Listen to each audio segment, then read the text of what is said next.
سورہ نمل روز پڑھے اور جناب سلیمان علیہ السلام کے امتی کی شان بیان کرے کہ وہ آنکھ جھپکنے سے پہلے 80 گز اونچا 80 گز چوڑا 80 من وزنی تک آنکھ جھپکنے سے پہلے لے آئے. کسی بندے کا ایمان خراب نہیں ہوتا. اور میرے غوث پاک جیلانی یہ وہ بندے ہیں جن کے بارے میں نبی پاک نے فرمایا کہ میری امت کے علماء بنی اسرائیل کے نبیوں کی طرح ہیں، امتیوں کی طرح نہیں. کن کی طرح؟ نبیوں کی طرح، نبیوں کی طرح.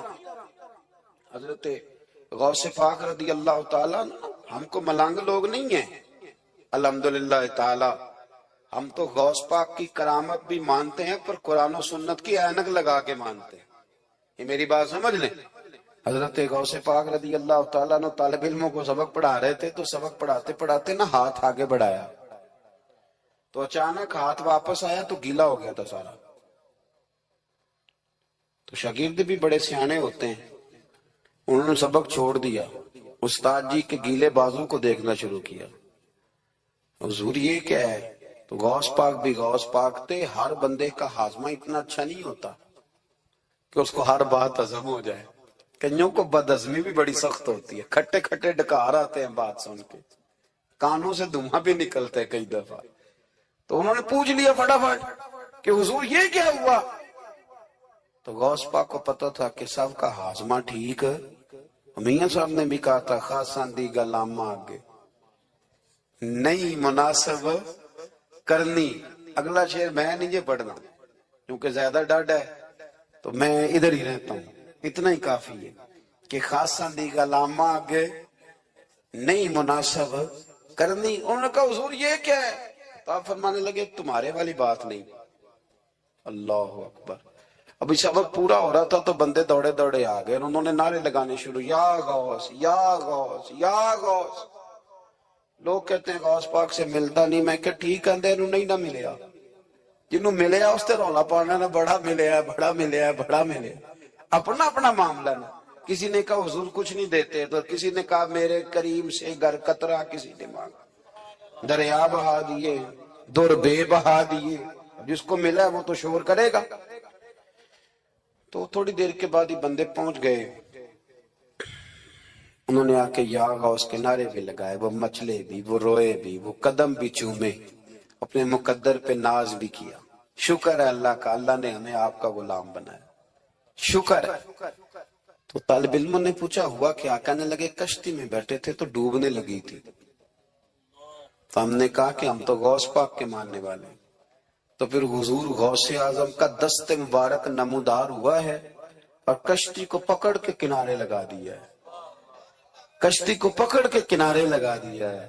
ایک قریب کہنے لگا یہ کیسے ہو سکتا ہے؟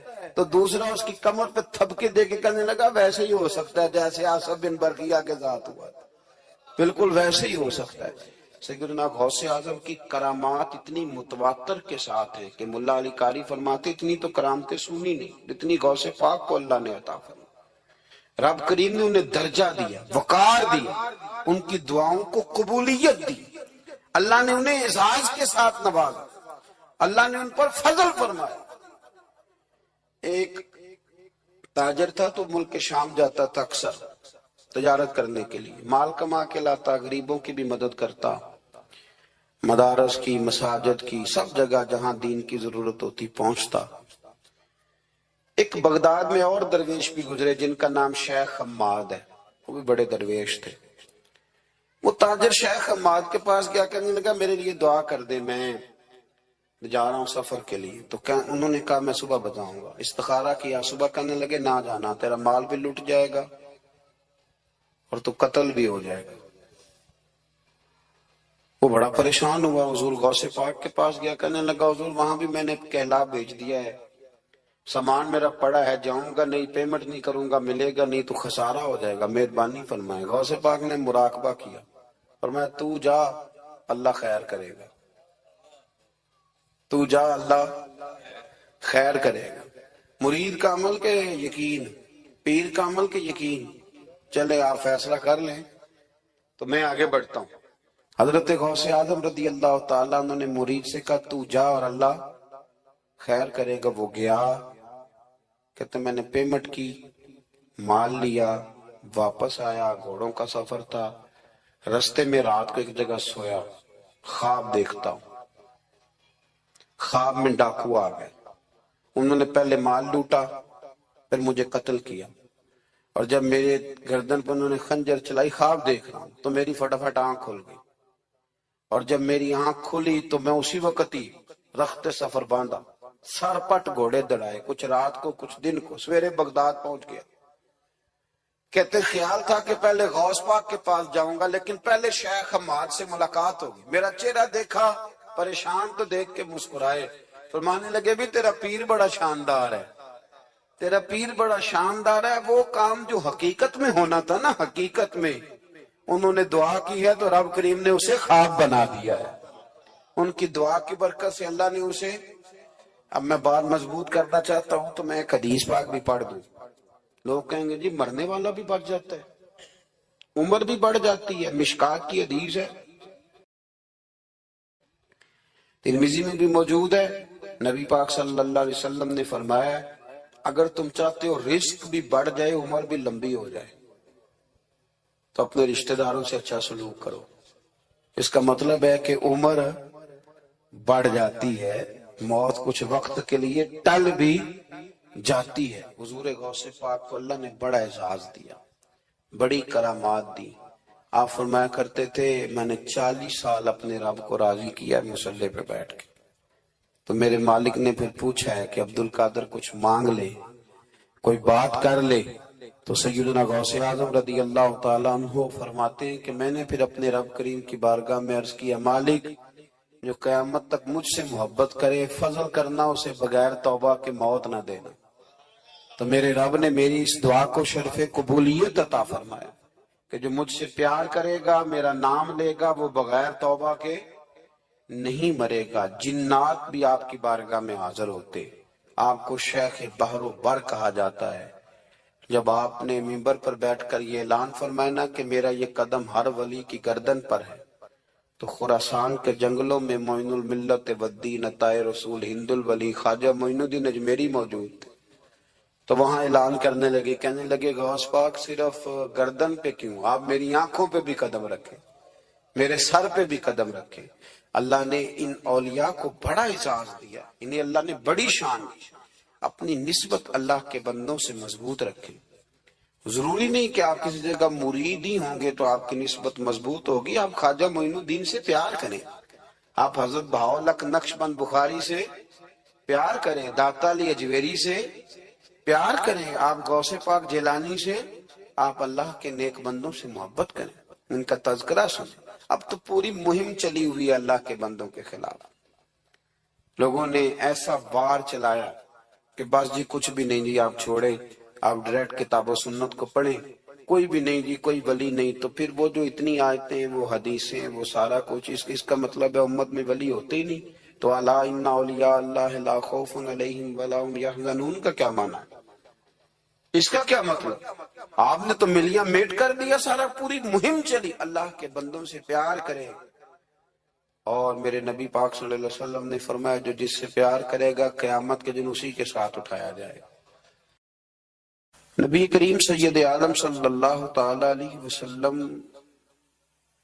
کا محتاج ہے سارا جہان، چلے نہ ایمان 2 قدم بھی اگر تیرا ہم سفر نہ ٹھہرے، اور تیرا حوالہ دیا نہ جائے تو زندگی معتبر نہ ٹھہرے۔ ساری دنیا جناب رسالت معاب صلی اللہ علیہ وسلم کی محتاج ہے۔ آپ اس بات کو سمجھ لیں کہ بڑے ذوق سے، شوق سے، اور ممکن ہے دیانتداری سے بھی کوئی کہہ دے لا الہ الا اللہ، لا الہ الا اللہ، تو وہ مومن نہیں ہو سکتا جب تک کہ محمد رسول اللہ نہیں کہہ دیتا۔ اللہ کریم نے ایک اصول بیان کر دیا ہے کہ اب ایمان ذات رسالت معاب صلی اللہ علیہ وسلم کی لائی ہوئی چیزوں کو ماننے کا نام ہے۔ جس آدمی کو پتہ ہوتا ہے نا کہ یہ میرا آفیسر ہے اور میں اس کے ماتحت چل کے میں نے وقت گزارنا ہے، تو وہ کئی جتن کرتا ہے اس کو راضی کرنے کی. اس کا محتاج جو ہے اس کی کوشش ہوتی ہے کہ وہ اس سے راضی رہے، کوئی ایسی بات نہ ہو جائے جس سے وہ ناراض ہو جائے. جس آدمی کو پتا ہوتا ہے کہ میں نے اس سے سودا خریدنا ہے، یہ نہیں دے گا تو میری دکان نہیں چلے گی، تو وہ بھی کوشش کرتا ہے. ہماری اکثر شادیاں سیاسی ماحول بن جاتی ہیں، ہمارے اکثر افطار کے پروگرام سیاسی، ہم انہی لوگوں کو بلاتے ہیں جن سے ہمارا لین دین وابستہ ہوتا ہے، ہماری ضروریات زندگی وابستہ ہوتی. صرف ایک فکر آپ کی خدمت میں عرض کرنا چاہ رہا ہوں، آپ اس پہلو کو ضرور سمجھ لیں کہ عام دنیا داری میں انسان جس کا محتاج ہوتا ہے اس کے لیے بڑے جتن کرتا ہے، اس کے لیے بڑی کوششیں کرتا ہے.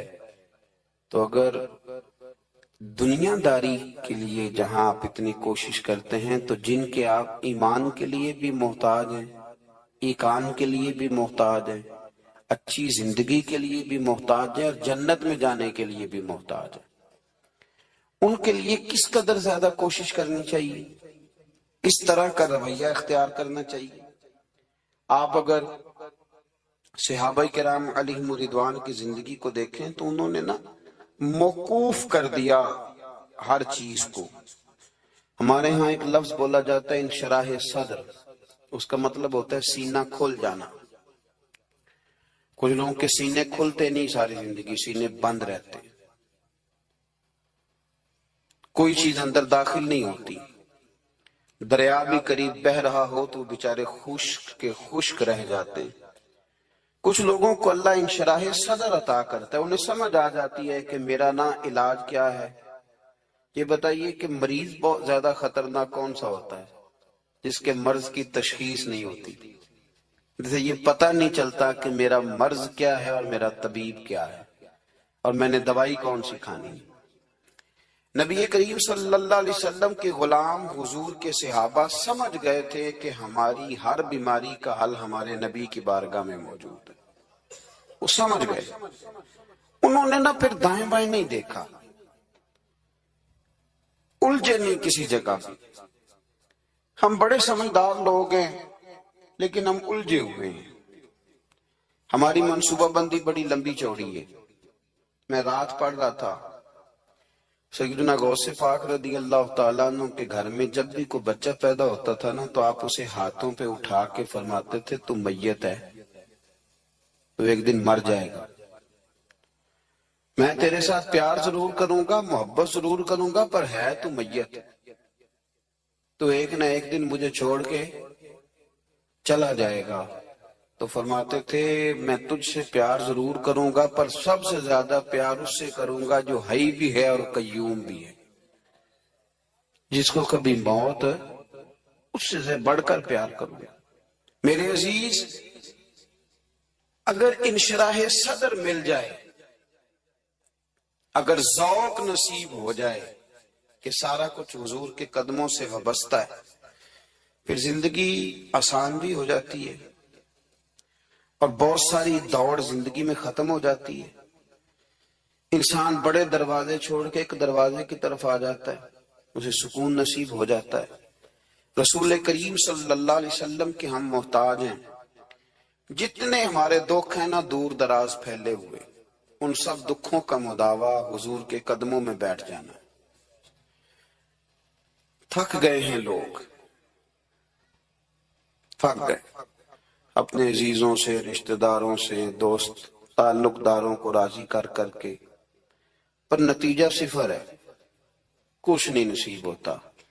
ذات رسالت ماں وہ حسین ذات ہے کہ آپ جتنا نبی کریم صلی اللہ علیہ وسلم کے قریب جائیں گے اتنا اللہ آپ کو سکون عطا فرمائے گا، آپ کو طمانینت کی دولت ملی. آپ دیکھیں کہ کچھ صفتیں نبی پاک صلی اللہ علیہ وسلم کی ایسی ہیں کہ جن صفات کی اگر انسان غلامی کر لے بڑی ساری چیزوں سے بچ جاتا ہے. ہمارے زمانے میں ایک چیز ہے جس کا نام ہے اشتعال، ایک ہے غصہ، ایک ہے جلال. دنیا میں سب سے بیوقوف بندہ وہ ہے جسے کوئی اشتعال دلاتا ہے. وہ تو یوز ہوتا ہے، وہ تو استعمال ہو گیا۔ ہمارے ہاں سب سے زیادہ بیوقوفی، یعنی اگر جس ملک کے وکیل بھی استعمال ہو جائیں اور جس ملک کے ڈاکٹر بھی استعمال ہو جائیں اور اسلامک یونیورسٹی میں پڑھنے والے وہ بچے جو گریجویشن کے بعد گئے ہیں وہ بھی استعمال ہو جائیں، تو پھر صرف یہ ہے کہ ہمیں نہ کوئی استعمال کرتا ہے، ہمیں کوئی اشتعال دیتا ہے۔ اب ہماری دنیا میں نہ کچھ ایسے اسلامی ملک ہیں جو اب ملک ہی نہیں رہے۔ عراق اب کسی ملک کا نام نہیں، لیبیا اب کوئی ملک نہیں رہا، شام اب کوئی ملک نہیں۔ پتہ نہیں آپ کو سمجھ آ رہی ہے کہ نہیں آ رہی میری بات کی؟ عراق کے اندر جس گروہ کی جتنے حصے پر حکومت ہے نا، ایک صوبے پہ حکومت ہے تو وہ الگ حکومت کر رہا ہے اس وقت، اور جس کی جتنے ضلعوں پہ حکومت ہے جو پاورفل ہے وہ الگ حکومت کر رہا ہے۔ لیبیا کا بھی یہ حال ہے، شام کا بھی یہی حال ہے۔ خدا نہ خواستہ جو یمن کی طرف لوگوں کی نظریں اور معاذ اللہ عرب شریف کی طرف جس کو سعودی عرب کہا جاتا ہے ادھر بھی لوگوں کی گھناؤنی نظریں ہیں، اگر وہاں بھی خدا نہ خواستہ یہ جیسے الگ الگ کر کے مسلمان کو مارا جا رہا ہے تو اللہ نہ کرے وہاں بھی ایسا ہو جائے۔ لیکن اب یہ ملک ہی نہیں رہے، یہ چھوٹی چھوٹی ٹکڑیوں میں بٹ گئے۔ کیوں بھلا؟ ہمیں لوگ اشتعال ہی بڑا دلاتے ہیں۔ میرے رسول کریم صلی اللہ علیہ وسلم کا کمال یہ ہے کہ رسول پاک کو کبھی اشتعال نہیں آیا، اور بھائی حضور کو کبھی اشتعال بول کے بتائیے۔ اشتعال چھوڑ دو، ہم محتاج ہیں نبی پاک کے، ہم نے جو سیکھنا ہے اپنے نبی سے سیکھنا ہے۔ وہ اگر زندگی میں آپ نے اشتعال چھوڑ دیا، بہت سارے لوگ دانا پھینکنے آتے ہیں، وہ پھینک کے چلے جاتے ہیں، ہم پیچھے سے لڑتے رہتے ہیں۔ اگر آپ اشتعال چھوڑ جائیں، دیکھو حضور کے میلاد پر میں نے کیا بات چھیڑی ہے، بڑی ضروری سمجھی ہے تو چھیڑی ہے۔ نبی پاک کو نہ اپنے دادا سے بڑا پیار ہے، بڑا دادا سے، والد سے تو ہوتا ہی ہے، ماں سے تو ہوتا ہی، حضور کو اپنے دادا سے۔ بخاری شریف میں حدیث ہے، جناب ابو سفیان رضی اللہ تعالیٰ عنہ حدیث کے راوی ہیں، فرماتے ہیں کہ جنگ میں حضور کے ساتھ تھا فتح مکہ کے بعد، تو کافروں نے بڑا شدید حملہ سامنے سے کر دیا۔ فرماتے ہیں جب انہوں نے شدید حملہ کیا تو مسلمان تھوڑے پیچھے ہٹے، ارادہ یہ تھا کہ نئی منصوبہ بندی کے ساتھ آگے بڑھیں گے۔ کہتے میں نے نبی پاک صلی اللہ علیہ وسلم کے گھوڑے کی لگام تھامی ہوئی تھی، صحابہ پیچھے ہٹے پر حضور نہیں پیچھے ہٹے اور آگے بڑھے، تو میں نے کہا یا رسول اللہ سب لوگ پیچھے ہٹ رہے ہیں، ذرا پیچھے ہٹ کے نئی حکمت عملی نئی تازگی کے ساتھ وار کریں گے تاکہ مقابلہ کر سکے۔ تو جنگ کا موقع ہے، جنگ کا وقت ہے، اور حضور وہاں نعرہ کیا لگاتے ہیں؟ فرمایا پیچھے نہیں ہٹنا۔ کیوں؟ انا النبی لا کاذب، انا ابن عبد المطلب لا کاذب۔ فرمایا پیچھے نہیں ہٹنا ہے، ایک تو اس لیے نہیں ہٹنا کہ میں نبی ہوں اور یہ بھی سچ ہے، اور اس لیے بھی پیچھے نہیں ہٹنا کہ میں کوئی معمولی آدمی نہیں، میں عبد المطلب کا پوتا ہوں۔ اب پیچھے ہٹنا کتنی دلچسپی ہے اپنے دادا کے ساتھ، کتنا پیار ہے۔ ضروری نہیں دادا پی ایچ ڈی ہو تو پھر ہی پیار کیا جائے، یہ بھی ضروری نہیں کہ دادا کروڑ پتی ہو تو پھر بھی پیار کیا جائے، یا دادا پیر ہو، صوفی ہو، عالم ہو تو پھر ہی پیار کیا جائے۔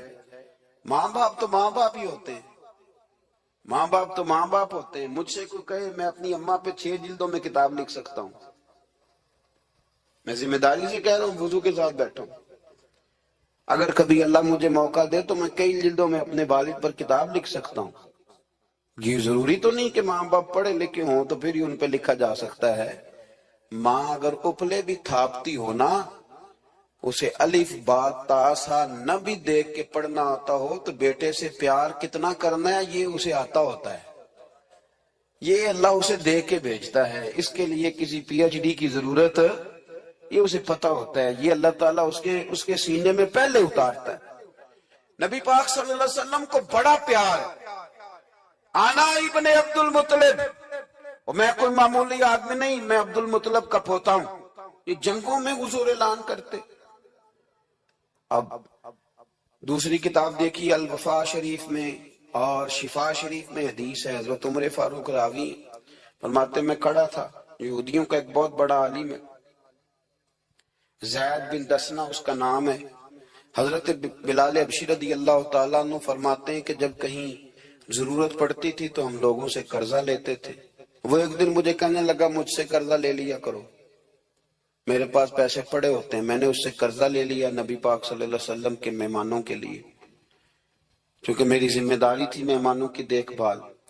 آپ فرماتے ہیں کہ ابھی اس کے حضرت عمر فرماتے ہیں کہ وعدے میں 3 دن باقی تھے، میں حضور کے ساتھ تھا، وہ عالم تھا یہودیوں کا، تورات جانتا تھا، تو چوک میں اس نے کھڑا کر لیا اور کھڑا کر کے کہنے لگا نبی کریم صلی اللہ علیہ وسلم سے کہ میرے پیسے دیں، تو حضور صلی اللہ علیہ وسلم نے فرمایا کہ ابھی تو 3 دن باقی ہیں وعدے میں، انشاءاللہ وعدے پہ دے دیں گے۔ میں نے جو مضمون چھیڑا ہے وہ میں نے مکمل کرنا ہے، آپ میری بات پہ توجہ کرنا۔ میں کہہ چکا ہوں کہ حضور کو دادا سے بڑا ہی پیار ہے، اب وہ یہودیوں کا عالم کیا کہتا ہے نبی پاک کو، تانا کس طرح دیتا ہے، معاذ اللہ ثم معاذ اللہ، نقل کفر کفر نہ باشا۔ جب حضور نے کہا نا ابھی 3 دن باقی ہیں تو کہنے لگا جی معاذ اللہ ثم معاذ اللہ، پھر معاذ اللہ، کروڑ دفعہ معاذ اللہ۔ کہنے لگا جی عبد المطلب کی اولاد کا طریقہ یہ ہے، پیسے لے لیتے ہیں پھر واپس نہیں کرتے، ہے نا اشتعال والی بات۔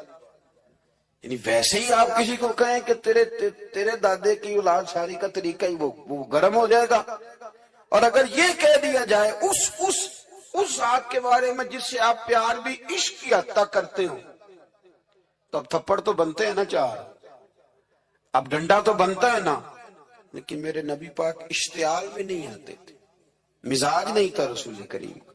نبی کریم صلی اللہ تعالی علیہ وسلم اتنی بڑی بات کر دی کہ حضرت عمر کہتے ہیں میں نے یوں کر کے تلوار پہ ہاتھ رکھا، نکال لی نیام سے باہر، گردن اڑاؤں گا اس گستاخ کی۔ رسول کریم نے فرمایا عمر یہ تو کیا کر رہا ہے، تیرے تو ذمہ یہ تھا کہ تو اسے نرمی کا کہتا اور مجھے پیسے دینے کا کہتا، اب اس طرح کر، اسے فلاں جگہ لے جا، وہاں کھجوریں پڑی ہیں تول کے دے دے، چل 2 کلو زیادہ بھی دے دینا۔ حضرت عمر فاروق رضی اللہ تعالیٰ عنہ کہتے ہیں میں نے کہا حضور زیادہ کس بات کی، میں تو پوری بھی ذرا ناپ تول کے دوں گا، اور احتیاط سے، کس بات کی زیادہ، اس نالائق کو زیادہ دوں؟ حضور فرمانے لگے زیادہ اس لیے دینی ہے کہ تو نے اسے ڈانٹا ہے، تو نے تلوار دکھائی ہے، اب 2-3 کلو زیادہ دینی۔ حضرت عمر کہتے ہیں میں لے گیا اور میں نے 2-3 کلو کھجوریں زیادہ دی، پر وہ میرے اندر جو اس کے بارے میں کوفت تھی وہ جاتی نہیں تھی، میرا دل کرتا تھا کاٹ ڈالوں اسے، اور جب میں نے دے لی نا تو میرے قریب آیا، میرے گھٹنے پہ ہاتھ رکھا۔ آنسو بڑے قیمتی ہوتے ہیں، ایک کبھی نکلتے ہیں، کہتے ہیں جب میرے گھٹنے پہ اس نے ہاتھ رکھا تو وہ یہودیوں کا عالم رو پڑا، کہنے لگا عمر تیرا کیا خیال ہے کہ میں بلا وجہ یہ میں نے بات کر دی؟ کہا نہیں، تو روتا کیوں ہے، پہلے بے ادبی کرتا اب روتا ہے؟ تو کہنے لگا عمر میں کوئی معمولی آدمی نہیں، میں پڑھا لکھا بندہ ہوں، معمولی ہوتا تو جلدی مان جاتا، میں تورات کا، انجیل کا، زبور کا عالم ہوں، میں نے آخری نبی کی ساری صفتیں اپنی کتابوں میں پڑھی ہیں، میں نے ساری باتیں چھپ چھپ کے نبی پاک میں دیکھ لی تھی، ایک بات میں نے حضور کی آزمانی تھی ابھی، وہ یہ تھا کہ نبی پاک کے سامنے جتنی بھی جہالت کرو گے نا، اللہ کے رسول کا حلم اس پر غالب آ جائے گا، حضور کا صبر اس پر غالب آئے گا۔ میں نے نا آج وہ آزمانا تھا، اور میں نے نا سازش کر کے بلال کو پیسے دیے تھے، اور میں نے سازش کر کے 3 دن پہلے مانگے تھے، پر عمر تجھے مبارک ہو، میں نے تو آزما کے مانا ہے، تو بغیر آزمائے محمد عربی کا غلام بن گیا، اب لے جا، مجھے معافی بھی دلا، اور نبی پاک صلی اللہ علیہ وسلم کی غلامی بھی میرے لیے، اس سنت پہ بھی تو میرے ساتھ شامل ہو۔ زندگی میں اشتعال نہ اپنے آپ کو آنے دے۔ لوگ دنیا میں باتیں کرنے آئے ہیں، اور باتیں کرنے والے رہ جایا کرتے ہیں، باتیں کرنے والے، میری بات کی سمجھ آ رہی ہے، اور کام کرنے والے وہ کر جاتے ہیں۔ اگر آپ باتوں پہ آپ وقت گزاریں گے تو رہ گئے اشتعال. وکیلوں کو بھی یہاں اشتعال آتا ہے، یہاں ڈاکٹروں کو بھی اشتعال آتا ہے، یہاں فلانے کو بھی اشتعال آتا ہے، یہاں بھئی آپ کس چکر میں پڑ گئے؟ اگر آپ کو اشتعال ہی آنا ہے، آپ دیکھیں نا اہل طائف نے نبی پاک کے ساتھ کیا کیا. تاریخ میں نا کچھ الفاظ ایسے ہیں جو پڑھے نہیں جاتے. جب انہوں نے کہا کہ معاذ اللہ آپ نبی ہیں جو دروازہ دروازہ گھوم رہے ہیں، آپ نبی ہیں جن کے ساتھ لشکر ہی کوئی نہیں، پیسے ہی کوئی نہیں، آپ ہیں. اتنے سخت جملے، پتھر بھی مارے. اشتعال تو 1.5 منٹ میں آ جاتا ہے بندے کو، اور ہمارے ہاں تو رہ بھی صرف اشتعال ہی گیا ہے. صرف اشتعال ہی ہے، جس کو دیکھو اسے اشتعال ہے. ادھر بھی لڑائی، ادھر بھی دنگا، ادھر بھی فساد. بھئی آپ چھوڑیں. رسول کریم علیہ السلام کو حضرت زید بن حارثہ نے کہا حضور دعا کریں یہ تباہ ہو جائے. نبی پاک نے فرمایا لفظ حدیث کے، فرمایا لم ابعث لعانا، فرمایا میں کو تانے دینے والا بن کے آیا ہوں، میں کو وہ ہوں جو تانا زنی کروں گا، بد دعا دوں گا انہیں. فرمایا انما بعثت ہادیا و رحمہ، فرمایا میں تو رحمت بن کے آیا ہوں اور لوگوں کو ہدایت کا راستہ دکھانے کے لیے آیا ہوں. زندگی میں کبھی بھی اشتعال. ایک بات اور کرنی ہے آپ سے، اس پر بھی آپ نے خاص توجہ کرنی ہے، جو ہمارے لیے سرکار کی محتاجی میں سے خیرات ہم نے لینی ہے. وہ یہ ہے نبی پاک صلی اللہ علیہ وسلم کو نا قرآن مجید نے حریص کہا. اللہ اکبر. یہاں شاید آپ مجھے کہہ دیں تو میں ناراض ہو جاؤں، لیکن قرآن نے کہا حریص علیکم بالمؤمنین رؤوف الرحیم. اللہ کرے کہ ہم قرآن کے الفاظ پر غور کریں. حریص علیکم، اے میرے محبوب کے غلاموں، نبی پاک صلی اللہ علیہ وسلم نہ تم پر حریص ہیں، یعنی تمہاری بھلائی چاہنے میں جلدی کرتے ہیں. علمت نفس ما قدمت واخرت، پھر وہاں سے اٹھ کے حساب دینا ہے. حساب کے بعد جنت دوزخ کا فیصلہ ہونا ہے. اور میرے نبی پاک صلی اللہ علیہ وسلم کو بڑا شوق ہے امت جلدی جلدی جنت میں جائے، لہذا فرمایا ابو بکر تو بھی جنتی ہے. حضور وہ قبر، وہ اٹھنا، وہ حساب کتاب، فرمایا میں جانوں اللہ جانے. عمر تو بھی جنتی ہے، عثمان بھی جنتی ہے، علی بھی جنتی ہے، طلحہ بھی جنتی ہے، زبیر بن عوام بھی جنتی ہے، طلحہ بن عبید اللہ بھی جنتی. 10 بندوں کو نہ کھڑے کھڑے جنت. امام حسن اور حسین پیچھے کھیل رہے تھے تو پوچھ لیا کسی نے حضور یہ 10 تو جنتی ہیں، تو فرمایا جو پیچھے ہیں تو کہا سید الشباب اہل الجنہ، یہ جنتی ہیں اور یہ جنتیوں کے سردار. آپ ذرا پلٹ کے دیکھ لیں کس طرح حضور نے، اور یہ اس شوق کو آپ سمجھے. ہمیں تو شوق ہی کوئی نہیں.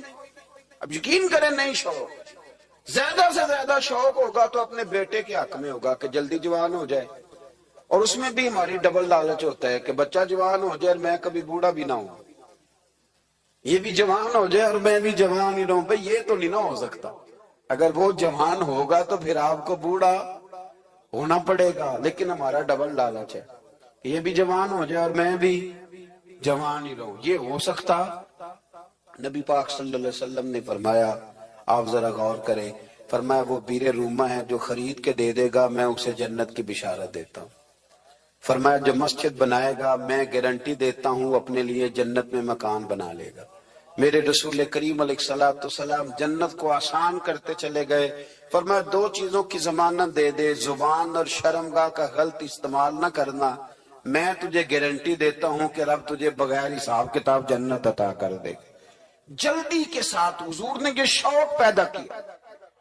ہمارے ہاں نا ہر معاملے میں تیزی ہے.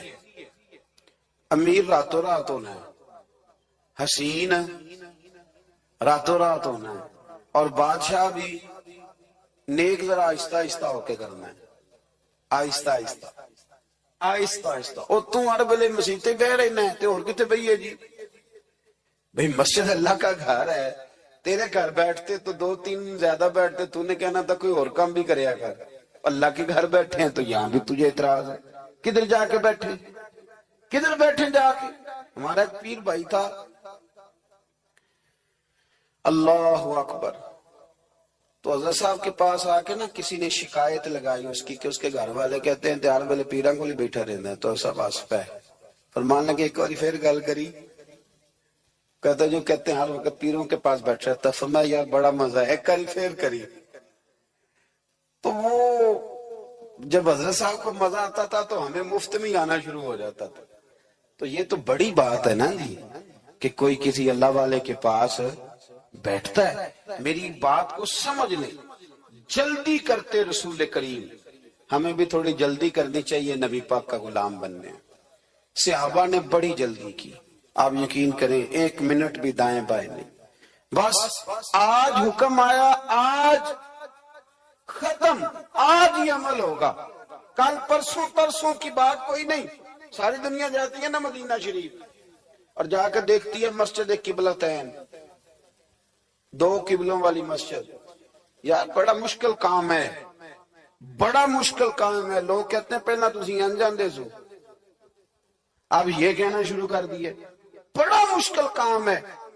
حضور نے 4 رکعتوں والی نماز 2 ادھر منہ کر کے پڑھائی اور پھر 2 رکھتے ہیں، اور یار مشکل ہے کام، بڑا مشکل۔